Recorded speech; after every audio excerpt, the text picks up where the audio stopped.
Okay, this video is just going to be a quick reconstruction slash walkthrough of the 19.36 4x4 single solve I got in competition a few months ago.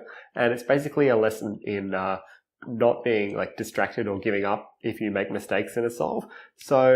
And there are a fair few mistakes that I actually make in this solve. So as we can see, the first two centers are very, very easy. The first mistake that I noticed in looking back at this was that I didn't actually recognize that when I did my first two centers, I would already have this white edge pair formed, and I actually did the cross on the first three cross edges on yellow. So doing R, U, R like this doesn't affect these two. So I just did that, R, U, R, to solve the white and the yellow, like so. And then I rotated immediately and did these two, whereas I could have easily done, I don't know, well, this one was already solved, so I probably would have been more beneficial to do the white cross. However, I did these two next, which is just really easy trigger R, U, R prime, U prime, like that. These two were next, and they belong down here, so I can do something like this, U prime, white R prime, U, white R, U prime, white R prime, like that. And then L prime, D prime, something like that. Then what I did was the yellow and green, so this one and this one down here. So slice or bring it down to the bottom, and then a U prime, like that. Now instead of going for the red here, I think I actually did the blue next. So this one, whoops, this one and these two at the back. So U2, R, U, R. Then I went for the orange, and instead of going white R2, U, R2 prime, I did something like this for no reason.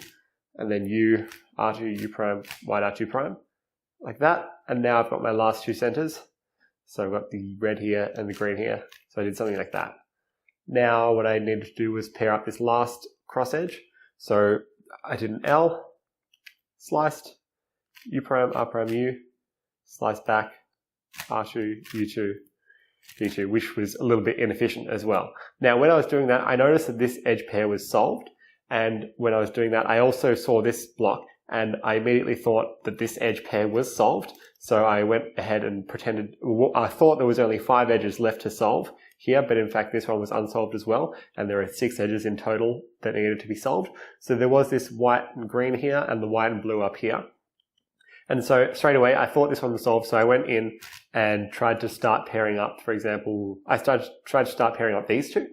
So the red and the green. So I inserted it like that, sliced, and then grabbed this red and white one so that when I did a slice back over like that, then I could pair up this one and also create this red and white one.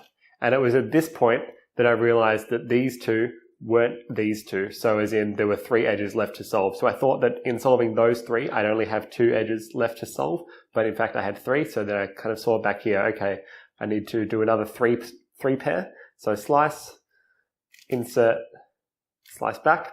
And then, so that was a pretty easy edge pairing apart from the actual recognition mistake. But once I fixed that, then it was all good. Then I had this F2L pair here, this corner and this edge and this corner, this corner and this edge. And then to do the last pair, I actually rotated Y2 because I don't know, I was kind of in a little bit of a rush and didn't want to mess up my L moves.